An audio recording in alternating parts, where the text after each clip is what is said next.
Okay, welcome everybody to the, what is this? This is the February webinar.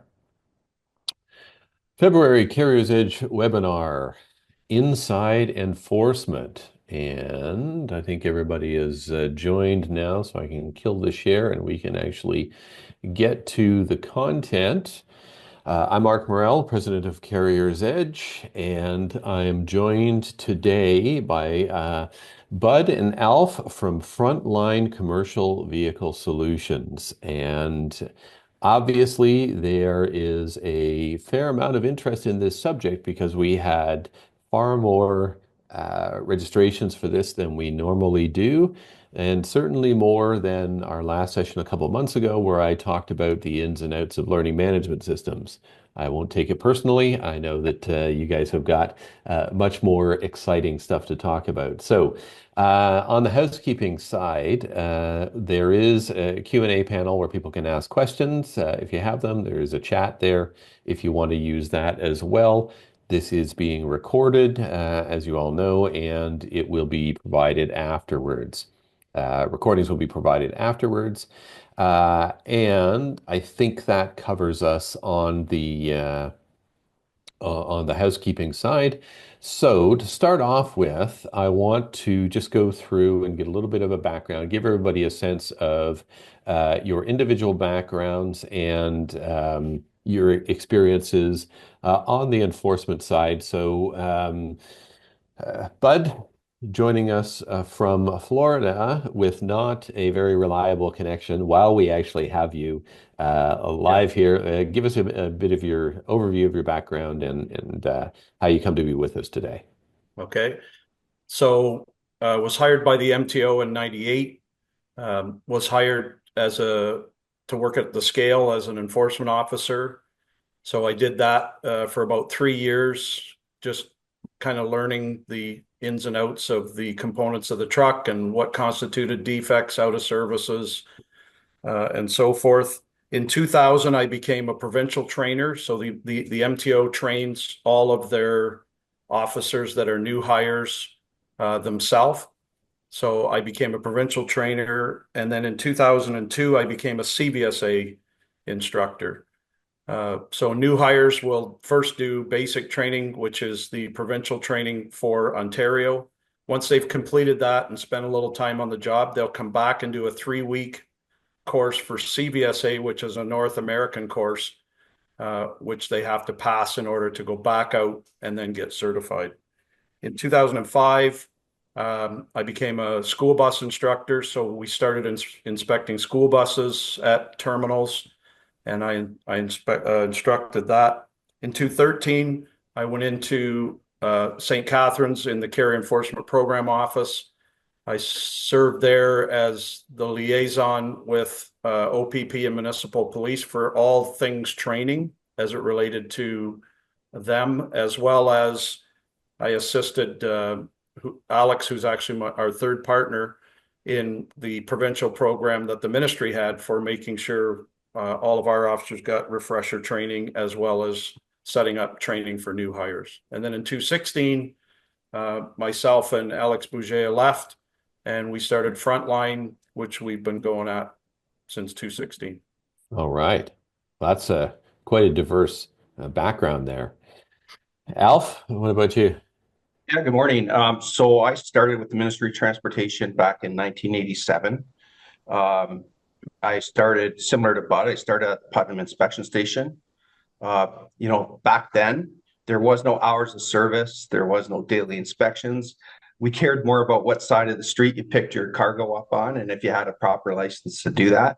So we were very geared towards economic regulatory requirements. So I was there from 87, and then in 1990, I took a supervisory position and was transferred to Belleville, Ontario, where I was there and had a variety of different positions. So I was area supervisor, then I was a district enforcement coordinator for the Kingston district. I also worked as the district enforcement coordinator for the Ottawa district. I then took a position as an auditor out in East Region. In 1999, I was transferred to the head office, which was in St. Catharines, as a facility audit administrator.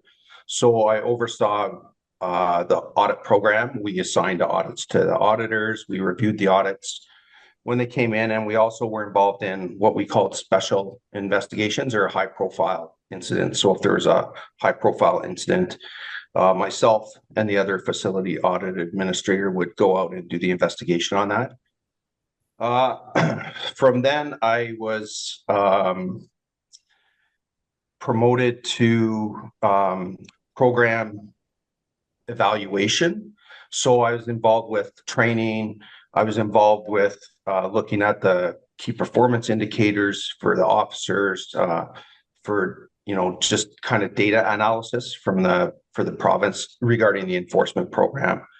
I then went to the position of the Carrier Enforcement Program Office Manager for a time being until 2014, in which case I was transferred. I wasn't transferred. I took a position with Alberta Transportation as the Director of Vehicle Safety for the province. I was in that position until I retired in 2019 when I joined Bud and Alex at Frontline. I also, when I was in Ontario, I was also the Provincial Dangerous Goods Coordinator. So I was represented the province in transport for Transport Canada task force on transportation of dangerous goods. So I was the chair of that task force for probably 10 years, and then until I moved to Alberta. So Okay. I'm currently still in Alberta, and I'm a certified third-party auditor with Alberta Transportation. So I conduct National Safety Code audits as well as new carrier compliance reviews. Okay. Yeah. Excellent. Well, a very diverse background there.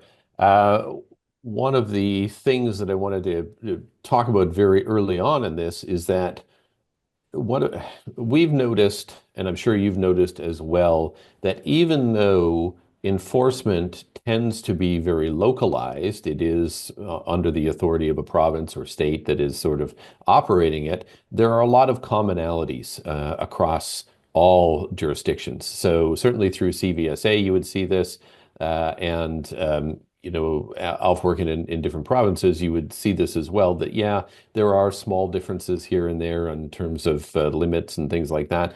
But the basic fundamentals of roadside enforcement and carrier enforcement are kind of the same everywhere. So yeah, I guess the biggest differences are going to be what kind of weather do you have to deal with outside when you're doing a roadside inspection. But outside of that, trucks are trucks, trailers are trailers, and the things that are jumping out to you as violations are going to be kind of the same regardless of where you're operating, right? So let's start with that as a discussion point and think about the roadside inspection. And I'm curious for each of you, when you would do a roadside inspection, and I guess individually yourselves, and then later on when you were instructing other enforcement officers, what were the things that jumped out to you? What were the things that would stand out when you were doing an inspection, good and bad, that carriers should really be thinking about? Well, I'll start, and I'm going to just apply it to the scale.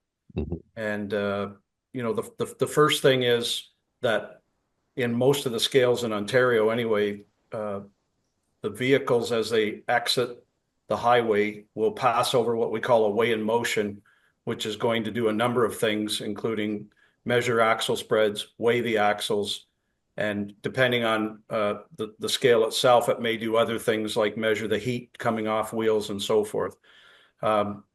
So it's really, this is kind of a little off what you're saying, but, it's really important that drivers understand, most, at least in Putnam, it's a posted 40-kilometer zone. Mhm. So if you're one of the first trucks coming off the highway, don't go over it at 80 kilometers an hour, because you're going to tick off everybody at the scale because those things are very sensitive. You're going to make our screen a blur, which is now going to mean I definitely have to stop you and talk to you and maybe take you over to the other scale where I weigh you per plate as opposed to over the weigh in motion. The other thing it does, if you're plated from Ontario, is it captures your plate, which tells us then your CVOR number, which then in turn tells us your CVOR rating. So that's an obvious indicator. If I'm working at a scale and a vehicle crosses that plate and it's lighting up red because the violation rate is 55, 65, 75%, there's a much higher degree of probability I'm going to take a look at that vehicle, even if I don't see something on a cursory look, just because of the record itself. For me, the other things are, just in general, when I approach the vehicle, does the driver seem to be professional? If I usually like to try to get the door open, I would say to the driver, can I just open your door for a moment? It was as much for me to take a look inside and get a general overview of what was there. Like, was there something there that he could hurt me with? And also, what did it look like, right? If it looked like, to be frank, a dog's breakfast, generally speaking, those are indicators that there may not be a high level of concern with maintenance and following the law, for lack of better words. So those are just a couple. I'll let Alf, jump in and mention his. Yeah, I agree with Bud. When I started back at the scale, we didn't have. I mean, actually, when I started at the scale, there was no such thing as CVOR. We didn't have safety ratings or anything like that. But we would kind of look at the condition of the truck, like from an exterior. First impressions go a long way, right? So, if the truck looked well maintained, if the driver looked like he was alert, paying attention, in all likelihood, we may just give him the green light, have him leave the scale. If the truck looked like it wasn't well maintained, we're going to probably bring it around to have a closer look. There's only so much really you can do if sitting at the scale, right? You're seeing the right side of the vehicle only, you don't see the left side. So if the right side is an indicator that there might be something wrong, then we'll have a closer look. And the other thing, and then once CVR was introduced and carriers did have a rating, I agree with Bud. We're going to look at the rating of the carrier. A carrier that has an excellent safety rating, in all likelihood, isn't going to be brought around as much as a carrier with a conditional rating. The reason is, I was an officer for a long, long time, and I tell carriers now, officers generally want to inspect bad trucks, right? They look at their job is to get bad trucks off the road, to make the road safer, so they're going to be alert, like, for that. They don't want to waste their time on a good truck that there's nothing wrong with, while they're taking an hour to inspect that truck, 10 bad trucks are going to go by. So they're going to try to screen them so that they have a better chance of making the road safer by finding a bad truck. Then when it comes to the driver, it's like Bud mentioned, I would look, are they organized? Do they understand what I'm asking for? As kind of an indicator of I need to take a little bit deeper dive. So good example is, they have their current insurance readily available. They don't bring out 10 expired insurances, and then I have to go through them to find the good one. Same with registration. They know where that is. You'd be surprised how many drivers had no idea what a Schedule 1 was when that law was introduced. And you'd have to explain to them that it's a list of components that you're supposed to check during your pre-trip inspection, and they would just have no clue. And then a lot of them sometimes could never find it. So when you find that out, you have to kind of wonder, how good of a pre-trip inspection are they doing if they don't even know what they're supposed to inspect and what criteria makes it a minor and major defect. So I tell carriers, make sure, I think personally, schedule was a bad term to use. It should have been a defect list or a component list or something like that. I tell a story. I stopped the driver and I asked, if I could see his schedule. And he's like, I work Monday to Friday, 8 to 4. I don't really have a schedule other than that, right? And so, that's my first indicator that maybe this driver hasn't been trained by the carrier on how to do proper inspection and what criteria to look for. So it's just a lot of just, how is the driver acting? And as Bud mentioned, professional. And you probably wouldn't be surprised, but in a lot of cases they come out just of the truck hot. They're mad. They want to just keep rolling and just we want them to understand that officers have a job to do, just like they have a job to do. So, and like I said, first impressions go a long way. Yeah. So a couple of things that I want to follow up on there, because you sort of covered it in kind of two parts. What are the things that are kind of first impressions on the truck, and then first impressions on the driver slash cab when you go up there? I'm curious, there are times a year where trucks are just really dirty. If it's wet, there's slushy in winter and stuff. How does that affect what you're sort of seeing and your decision about whether there's something that maybe is worth exploring on the truck? And kind of related to that, uh, are you more likely to be poking around a truck when the weather is good versus bad? If it's a gross winter day, are you less likely to be poking around the truck? So at the scale, I don't remember exactly what year it was, but they basically changed the name from a weigh station to a truck inspection station. Mhm. And part of that transition was that we weren't sitting in a booth anymore, just running trucks through. We were doing what we referred to as triage. Mm. So the expectation was you would be out, or you had a booth that provided you the information I described as the driver rolled over the weigh in motion. And there might be some information from there that could be of value to you. But the expectation was once that vehicle entered or came up to your booth, that you would then have a conversation with the driver. Where are you coming from? Where are you going to? Are you running an e-log or a paper log? This was, prior to Mhm. mandatory e-logs. And then you did a quick walk around. And Mm. so that, quite frankly, is spring, summer, winter, and fall. Like, it makes no difference what the weather conditions were. The expectation is that's what you were doing. And the reason is, like Alf said, we felt like our job was to be trying to take the poor or poorly maintained vehicles or fatigue drivers off the road, which in turn rewarded the companies who were doing good maintenance, who were spending the money, who were making sure that their drivers were planning their trips so they didn't have to run over hours.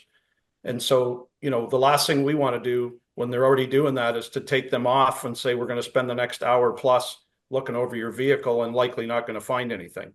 Mm. So, I'm kind of going into, I think, the next part, but for me on that walk around, what I'm looking for, the main things are your lights, your wheels, rims, and tires, your annual inspection stickers, Mhm. and listening for air leaks. Um, those are the primary things. If you're at the scale, I'm probably also going to check the brakes on your trailer. So I would say to the driver, watch me as I get to the back of your trailer. I'm going to check your lights and your brakes. Once I'm back there, give me a full brake application, and I'm watching that push rod to see if it goes from here past here, indicating if it's a regular stroke past 2, I've probably got brakes out. Mhm. And to Al's point, that we want to do that as quickly as we can. If we don't see anything on a quick cursory look, away he goes and on to the next guy. Mhm. Okay. Yeah. Yeah. Good point. So I have a follow-up on that. You're kind of leading into one of the other things that we want to talk about, but Yeah. there is a question. Will you accept insurance and registration cards in a digital form from the driver ELD versus having a hard copy on board? And I would imagine that that's going to depend on the jurisdiction, but where are you guys at on that? Yes, in Ontario. Yeah. Okay. Yeah, depending on where people are operating, some places it's probably fine, and some cases maybe not. So that's something that is going to have to be answered depending on where the trucks are running. Uh, Yeah, and it's an evolving subject, right? Like, yeah. back in the day, you wouldn't accept a soft copy of anything because, you Mhm. know, potentially it could be manipulated or whatever. And Mhm. the law said you had to have a true copy um, and of the registration. It's things are changing now. You know, there's no doubt, you know, we'll probably be to electronic driver's licenses at some point in the near future. And, you know, but again, I think you're right, Mark, in that it's a jurisdictional thing, whether or not they're going to accept it or not. And I would, you know, strongly recommend any carriers check with the jurisdictions that you're operating in. If that's your plan, if your plan is not to have a hard copy, then uh, you know, check with the jurisdiction. The other thing too, just to point out, the danger of electronic copies is sometimes phones break, right? Or Yeah. you know, computers aren't going to work, and then the driver's kind of stuck because they're going to expect to see something. Hmm. Um, so it's not always, you know, just like for e-logs, you know, the law actually requires you to have paper, you know, paper available to write them out if in the case your ELD malfunctions. I would say similarly to, you know, registrations, insurance, have a backup, you know, if you're going to rely on it. And then that way Mm. you don't have to worry about it, right? Yeah. If the jurisdiction accepts it, you're good.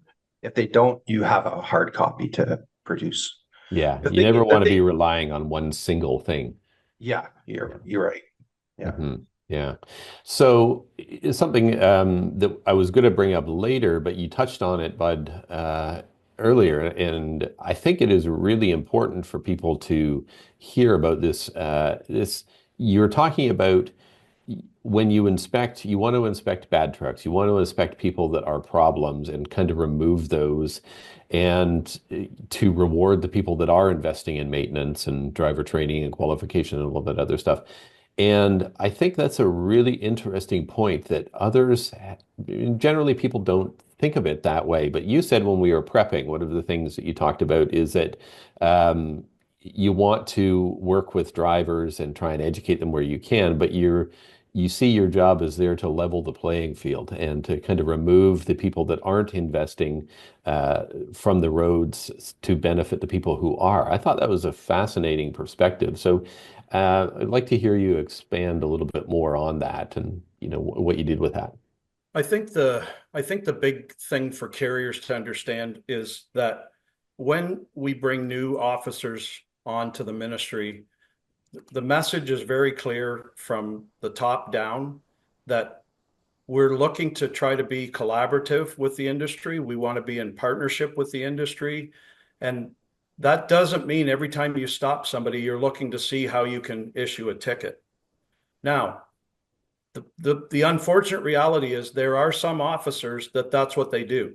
And and as hard as you try as an instructor, as hard as you try as an agency, at the end of the day, it's no different than a driver. You cannot follow that person around and constantly be saying you're going overboard. And at the end of the day, as long as the charge is valid, you can't say you did something wrong. You can try to talk to them about being, uh, you know, sympathetic and looking at all the different options that are available to you.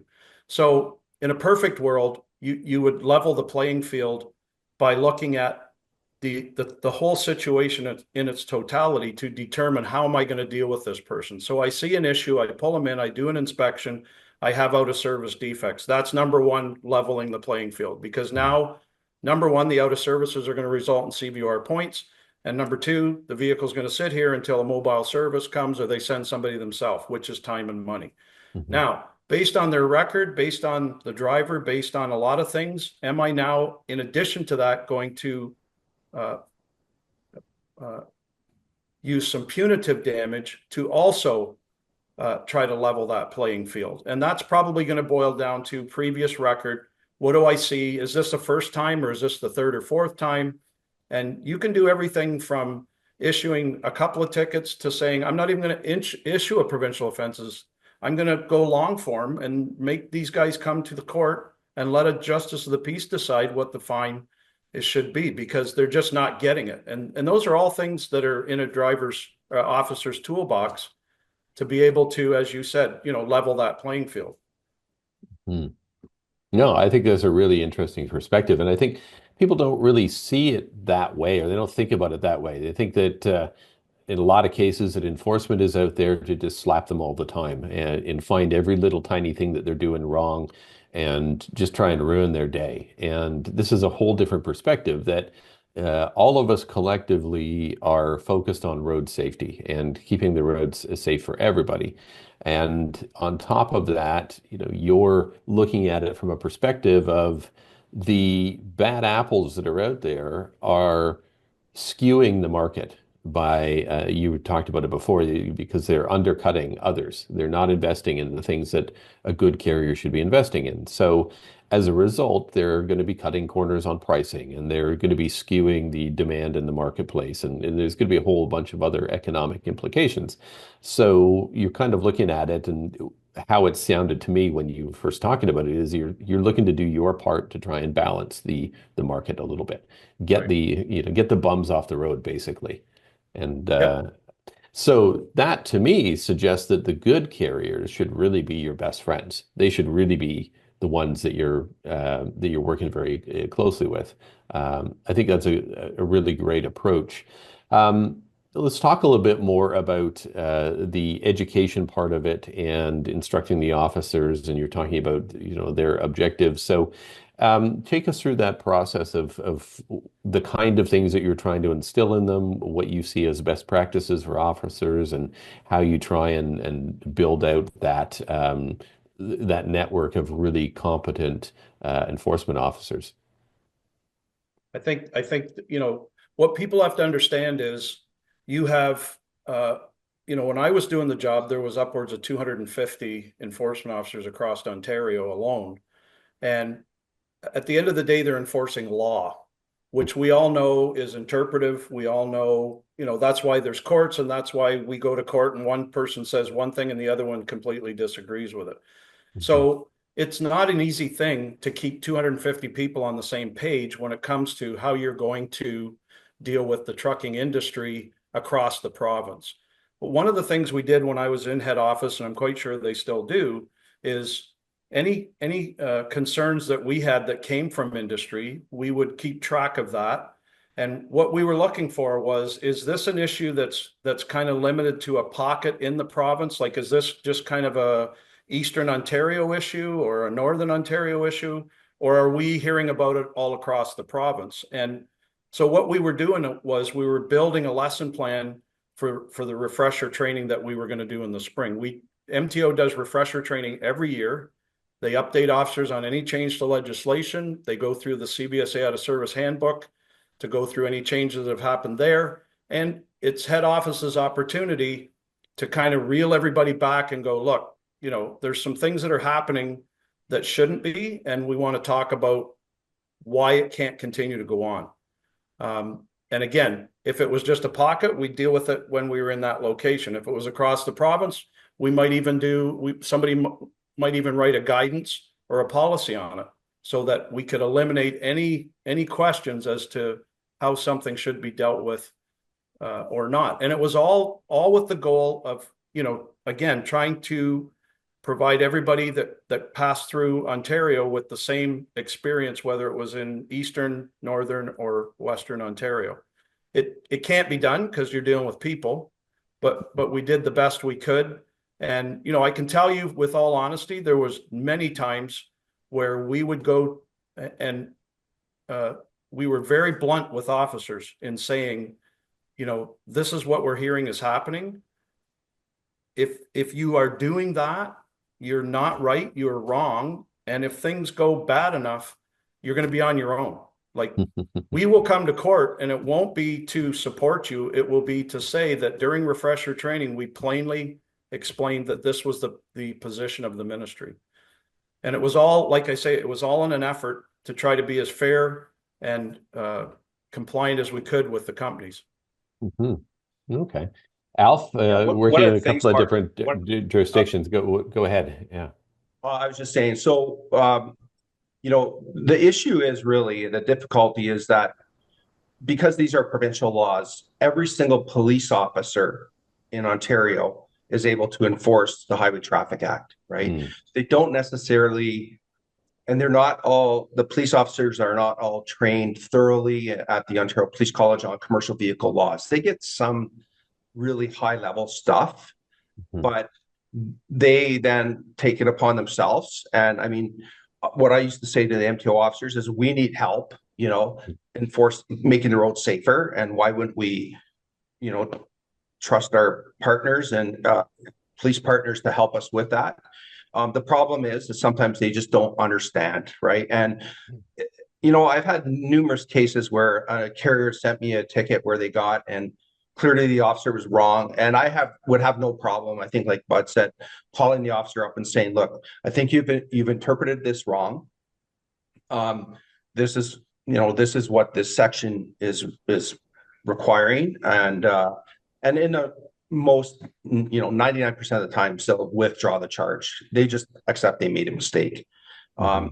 For the MTO officers, they issue what they call regulatory guidance. So, sometimes the law is a little complicated to understand. So we will provide guidance to the officers on what this section actually means. And then in some cases they call it an enforcement directive. So we're directing you, and that's what Bud said, we're directing you to interpret it this way. Mhm. And that's so there's uniformity and consistency. And if it's a major issue and we understand police are maybe misinterpreting things, they will issue what they call a all chiefs bulletin to police services to say, this is what this means. When anything new changes, hours of service, when it came out, we had to issue all chiefs bulletins, so police officers would understand, Mhm. the hours of service and that type of thing. Mhm. Yeah, that's a good point, that the police that are out on the road aren't always going to be experts on the commercial carrier regulations. Yeah. They're going to know sort of the basics, and that's it. So it's good. I want to pivot around a little bit and talk about the carrier side of it, carrier enforcement and facility audits. But there's a couple of questions that I want to go through first. So, a couple of audience questions. One, what are the ramifications for the driver if they have unresolved, unassigned driving events in their e-log? So they got their ELD has got unassigned driving, and they've got events in there for that aren't resolved. What do you see as the ramifications there? What do you tell people? The drivers have to either accept it or reject it, right? The fact that the carrier basically is ultimately responsible for resolving it. Um, if the driver rejects it, on roadside, it might be hard to detect if there's a violation or a falsification. During a facility audit, it's a little bit easier because the auditors have access to a lot more information. Um, if it turns out that uh, somehow an officer uh, does believe or has reasonable grounds that the driver was basically falsifying his record of duty status, then they would take action accordingly. Like they would, if it's a roadside, they could get placed out of service for a false log. During a facility audit, they're, like I said, they're going to dig a little deeper and try to find out what. So when recently I did some audits and there's some unassigned driving, and so I kind of worked with a carrier and we tried to figure out, who was driving it. In this case, it was a mechanic, I think, taking it for a road test or something like that. So they're gonna try to figure out, if they can assign it. But there's lots of unassigned driving that is legit unassigned driving. So I think the takeaway is, like Alf said, whether it's on the side of the road or in a facility audit, it's still up. The officer still has to prove that there is a violation beyond just seeing unassigned driving. So, and that's what, to Alf's point, it's much more difficult on the side of the road because you have such limited uh, documentation available to you to be able to say, here's a fuel receipt that shows you in this town. And that was ironically when you were on unassigned driving. So clearly you were doing that because you were going to run out of hours or whatever the case might be. Um, The other thing, that I want to just mention while we're on this is, and we see, we talk about this a lot when we're working with carriers. The old, the old logbook was, you don't change this. Like, this is a legal document, and any changes to it after the fact are basically you're doing something illegal. Now that ELDs are here, it's completely the opposite. The expectation is, as Alf said, whether it's me as the driver looking back and going, oh, darn, I made that mistake. I forgot to log out. I forgot to do this.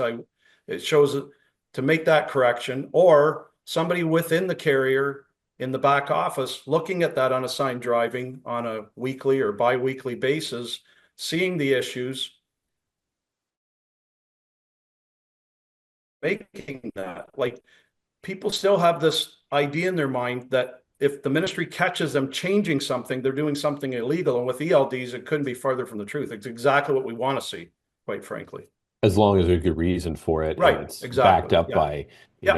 other evidence. Yeah. Yeah. Yeah, that makes perfect sense. Yeah, I can see that the unassigned driving is one of those things that's going to be kind of on a spectrum where it's going to depend on how much of it you see and how much of it is coming from any particular carriers, because there could be reasons for it that are perfectly innocent, and there could be reasons for it that are complete fraud and completely suspicious. So you're going to look at it and look at it within that context and evaluate it from there. Yeah. Okay.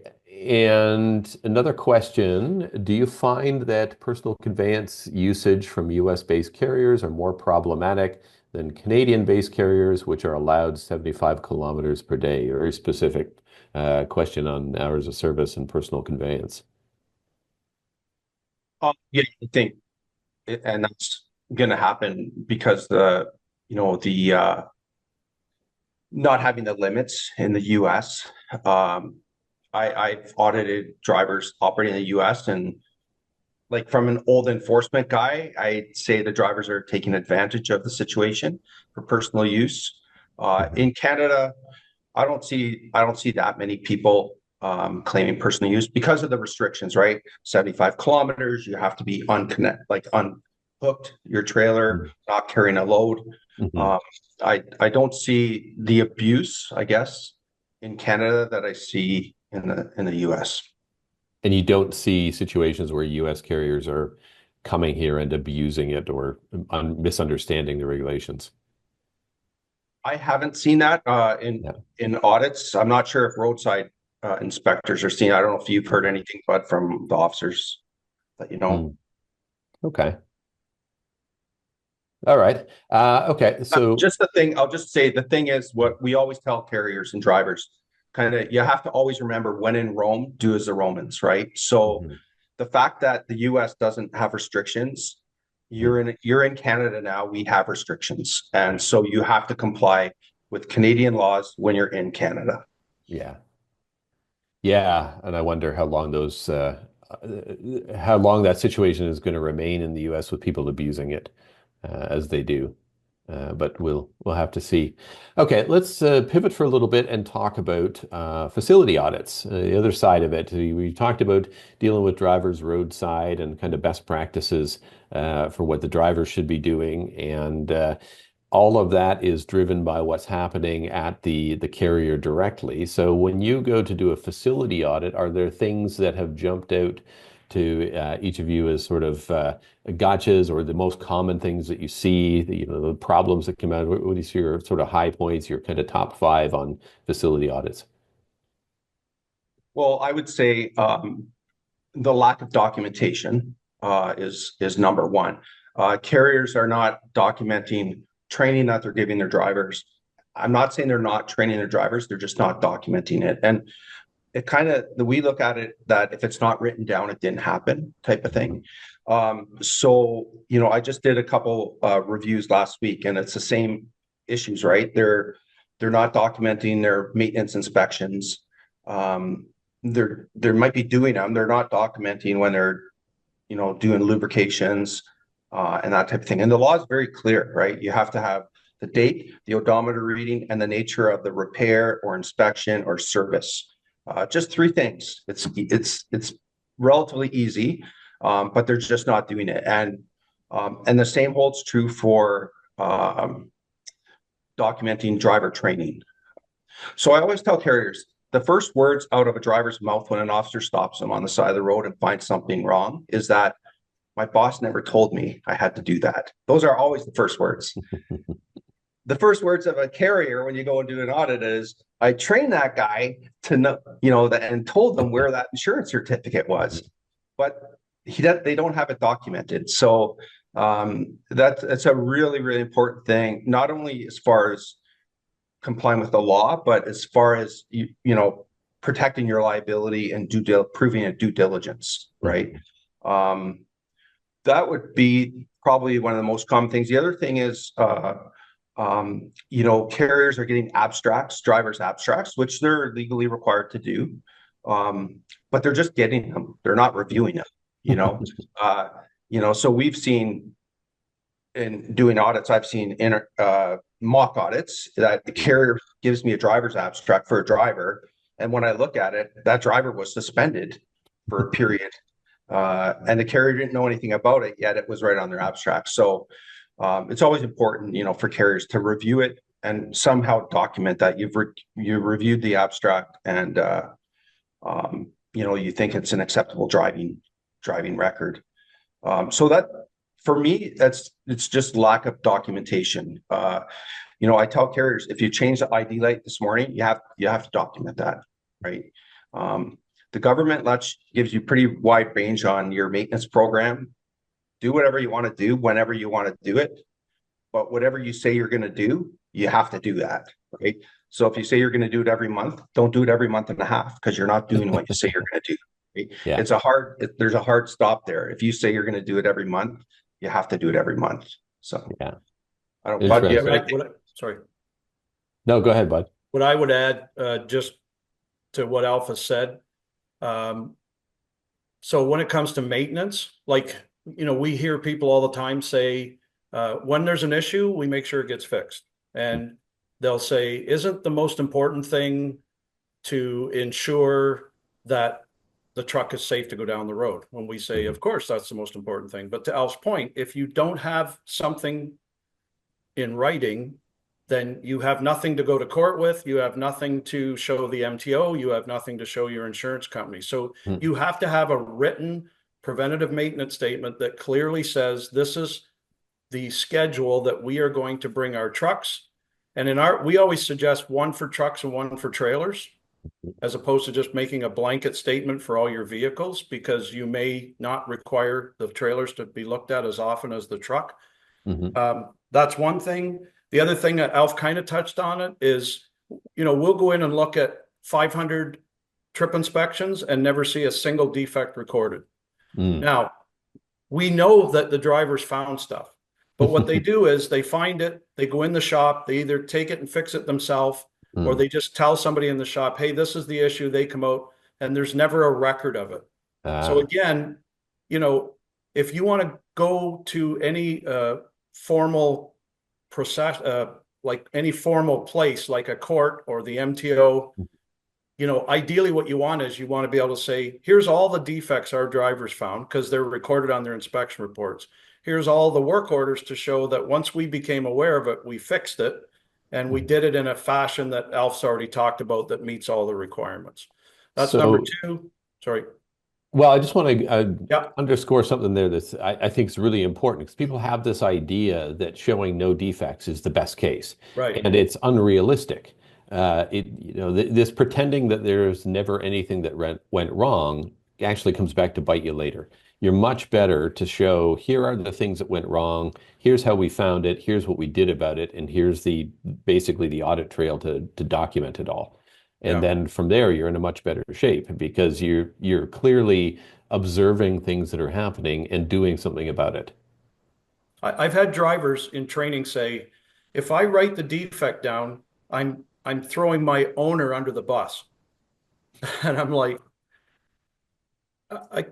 I mean, if you want to take it to that extreme, you can say that, but the law is written so that if you're driving with a minor defect and you've recorded it, you can't be charged. That it's written that way because if you go back far enough, that wasn't the case. You put a defect down and the police or MTO stop you and go, oh, thanks for telling me what the problem is. Here's your ticket. So when they rewrote it, they said, okay, well, let's make it so that if it's not a serious defect, something that's going to put anybody on the road in jeopardy, and the drivers recorded it, we go, hey, great, you did your job. Now it's up to the company to fix it when you get back home. But that was actually the mindset, to your point, Mark, that was that I don't want to record anything because it makes the company look bad. And then whether I'm caught by on-road enforcement the day of it, or they get audited 3 months later, now you guys are going to start digging and go, well, when did you actually fix it? Oh, you didn't fix it the next day. You waited for a week, blah, blah, blah. And I'm like, don't let the company worry about that. You do your job and leave their job up to them. Okay. Okay, so we're getting a bunch of questions, and some of them are very specific. Some of them, so I'm going to try and start with some of the more generalized ones. Let's see. Okay. Any leeway when it comes to the hours of service, driving time, shift times? Is it up to 15 minutes over or immediately over gets a violation? I think some of that is going to be dictated by the ELD, but what have you guys found out on the road? Well, for me, I guess ELDs is kind of a blessing and a curse, right? Because back in the day, if a driver drove 13 hours and 10 minutes, his logbook said he drove 13 hours, right? The ELD says he drove 13 hours and 10 minutes. So it depends on, as far as is a violation, I would say yes, it's a violation. There is a provision that they can move it to get to a safe place and things like that. But where I'm finding some issues is the off-duty period, to be honest. So where they are supposed to take 8 consecutive hours off duty, they're taking 7 hours and 57 minutes, and 46 seconds. And that's not an off-duty period. That's not legit. So when we work with carriers, we tell them to really stress the importance of the 8 hours and that. And as far as the driving time, we really encourage drivers to plan, right? The good thing about ELDs is it tells you when you're going to run out of hours. So you got to plan in advance to find a safe spot to stop before. It doesn't, I used to tell drivers, the law doesn't say you must drive 13 hours. Right? It's the maximum is 13 hours. So, plan accordingly and make sure you don't end up in the middle of nowhere, where there's no place safe to stop. Yeah. Okay. So it's planning. I mean, it's pretty hard to argue when the ELD says that this is what happened, but plan ahead. Right. Yeah. Okay. I'm going to go into one other here, and we only have a certain amount of time, and I do want to cover some of the other points that we talked about. Oh boy, getting a lot of questions. So for everybody here, your questions, if we don't answer them here, I will pass them along and we can get them answered afterwards because we do have a couple of things that we want to get through as well. One that I'm kind of curious about, this one is a bit of a specific situation. Is ferry crossing considered an off-duty or on-duty activity? Like, to be honest, I would have to, I try not to memorize any legislation. I always like to refer to it when I answer questions. So I mean, we can certainly respond to that one after the fact. I don't have the regulation available right now, and I would like to review that. Ferries crossings is something in Ontario, to be honest, very rarely run into. I actually helped write the hours of service regulation when we changed it significantly, and we're debating on, do we even put the ferry crossing into the Ontario regulation? Because it is a little bit complicated in the federal regulation. And we had to include it because it is feasible that somebody could, in the current trip could get to Ontario after they have used the ferry crossing. So we did include it, but I'd have to look it up, and unless Bud knows the answer, I'd have to look it up and get back to the person on that one. Yeah, and I'd be in the same boat. I mean, I know there is circumstances where it is, but I just don't know if it specifies length of time and you can use it, or yeah, I would, but I Okay. know there are some exemptions that will allow for that time crossing a ferry as off duty, but Hmm. the specifics I'd have to look up. Yeah. Okay, so with the limited time that we have left, one of the things that I want to talk about is building on a little bit of what we had touched on before, but how people can best work with enforcement in their areas and their jurisdictions. And you did talk about, Bud, earlier you mentioned keeping a list of issues, and you would review those every year to see what the things that were coming from industry. So industry in general is not that excited about going and talking to enforcement or reporting things or raising concerns. So, how best can they do that? I mean, I think it probably isn't a bad idea to build a good relationship with the local enforcement community. But what experiences do you have? What do you recommend in this area? It is a tough call because I do understand, especially if you're in an area where, you know, your vehicles are seen on a regular basis, and it's not like the volume of truck traffic is such that, you know, even though you're crossing the plate maybe every day, because I've got the number of vehicles that are crossing with you, I'm not really going to notice. But if you know, if you're up north, if you're in areas where the officers get to know everybody, and now you're calling a supervisor to say, I don't think this was fair, I can certainly understand carriers' hesitation to do that. But what I would say is, like, the MTO can't fix what they don't know is happening. Hmm. And again, you know, when you think of the size, I'm just using Ontario, when you think of the size of Ontario and the number of officers that are spread all across that territory, Hmm. we can't possibly, or the MTO can't possibly know what are the issues unless they hear from the carrier. Myself personally, I would tend to direct it to the Carrier Enforcement Program Office. Like when we were there were half a dozen of us that had specific roles that were our job, but over and above that, we were to field any calls that had come in with carrier concerns. So we would have a 3 or 4 slips on our desk. Please return these calls. And it was expected that, you know, within 24 hours, you would call this carrier back to find out why it was they were calling. So I would encourage people to do that. And because, like I say, it's the only way they can work on fixing the problem. And again, from my experience, when I was there for over 20 years, they were very quick and very interested in fixing it when they knew about it. Hmm. Yeah. The other thing is, I would say, for as a carrier, is monitor in Ontario, your CVOR or other places, like your safety profile, your carrier profile. Monitor it regularly. Like, mistakes happen, and sometimes things get put on a record that really shouldn't be on a record. So it's a lot easier, I think, for the government authorities if you say, look, last month this event went on our record, it was not our truck involved, versus, you know, when things happen and then all of a sudden you're saying 13 months ago this thing that was on our record should have been on there, right? So Right.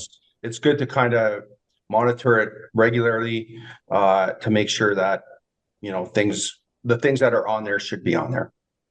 So that kind of goes back to what you're talking about with the facility audit. You basically look at the data.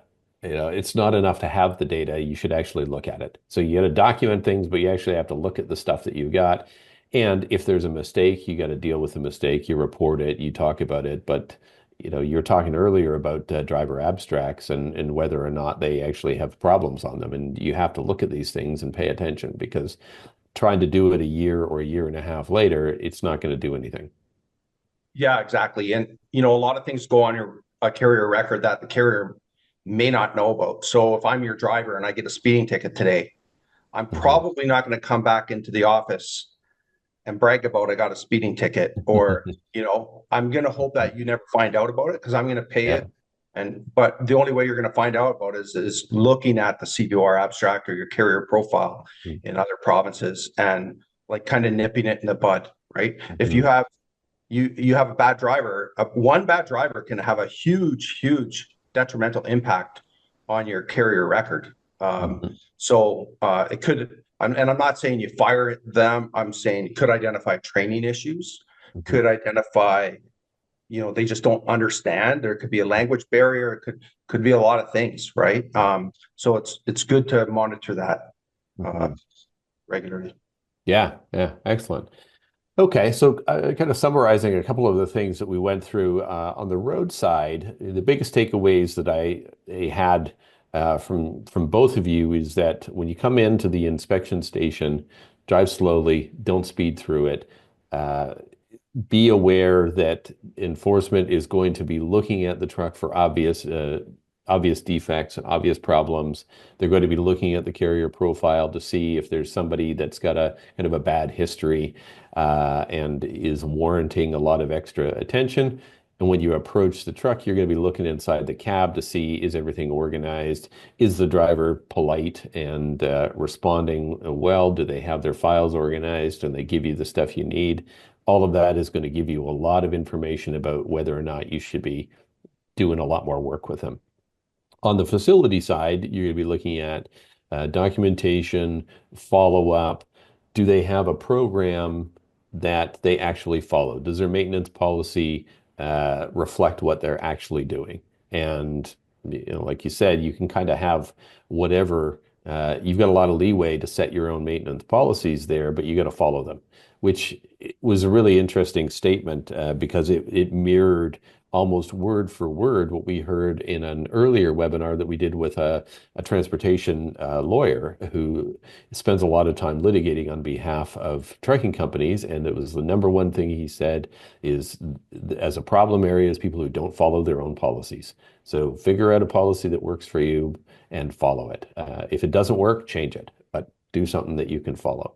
Um, so that is going to bring us close to the end. So would like to just give each of you a minute or two to have sort of any final comments and a wrap up on any of these things, what people should know about enforcement and working with the enforcement community, and any final thoughts. And let's start, Alf, with you. Yeah, sure. Just like I mentioned, I think recognizing that enforcement officers are human beings as well. They have families. When I was an officer, my family was out on the road. My kids were, going in school buses. So I Mhm. wanted to make sure that everything was safe. What I tell drivers now when in my current role is I'll say, look, inspect your vehicle for your cargo securement like your family's driving behind your truck. Mhm. Inspect your brakes like your family's driving in front of your truck. I know nobody wakes up in the morning and wants to operate an unsafe vehicle. Nobody wants to hurt anybody. So it's just really important. Do your job, do it well. And the same holds true for enforcement officers. Bud mentioned we train them all. They go through identical training right across North America for Mhm. CVSA.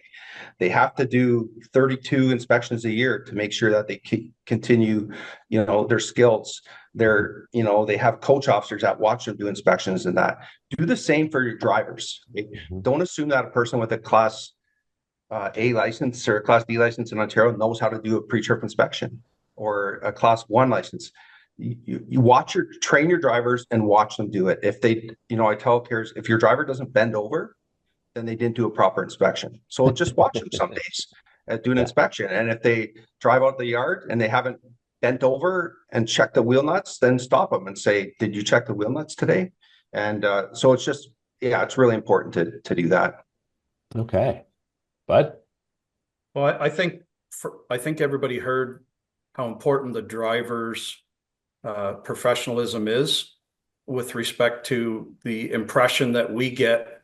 And it isn't just of the driver, because the driver, when he's there with me or she, represents the company. So, Mhm. to Alf's point, obviously the most important part of the training is the safety aspect of it, Mhm. understanding how you need to properly secure loads, to properly do an inspection, to drive properly. Mhm. But also, when you are engaged with enforcement, and let's be honest, there's going to be times where you may not be treated as nicely as you should Mhm. for no good reason. That that Mhm. that has happened. There's just nothing we can do about it. But be the bigger man, be the bigger woman, and stay professional. Provide what we ask for. Uh, do it in a way that shows you're trying to be as compliant as you can, And that's going to go a long ways, even for those type of people, to be able to say, you know what, like I stopped this company. I wasn't having a good day myself that day. And the driver stayed calm. He gave me what I asked for. It was nice and neat. And, I ended up not doing an inspection, or I did an inspection and I didn't find anything. Who knows? But I don't think we can emphasize enough how important, educating your driver on you represent us, not just yourself. And, to whatever degree you can to keep it a good interaction, do it. Excellent. Okay. Well, thanks. And with that, I think we're going to have to wrap it up there. So for everybody who didn't get your questions answered, we will get those and we will get answers and send them off to everybody along with the recording. And thanks everybody for participating and have a great day.